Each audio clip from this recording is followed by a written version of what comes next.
Now that you have a solid understanding of the capabilities of Sysmon and the value of the data that it can collect, it's time to focus on the practical aspects of investigating post-exploitation attacks. These attacks involve multiple components depending on the action's own objectives of the adversary.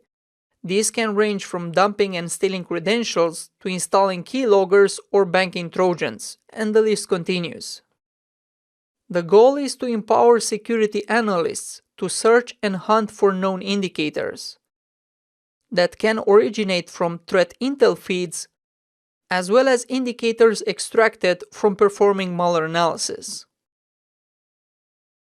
We want to leverage our Sysmon and Elastic capabilities for security logging and monitoring to search for known indicators. And in this specific case, we want to detect execution of the Mimikatz credential dumping tool based on a known hash. And if successful, we want to pivot and identify if any other malicious components were executed. This is VirusTotal, and we have a sample of Mimikatz. We'll copy in the hash value as a signature that we can use in our search.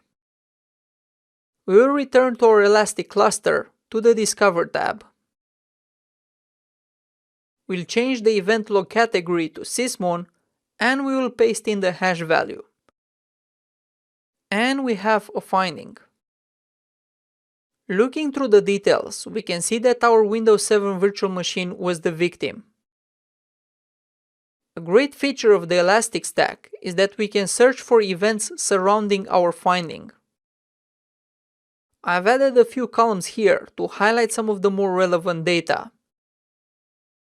We'll just add event code 1, which corresponds in Sysmon to a newly created process, to see which other processes were created around the same time.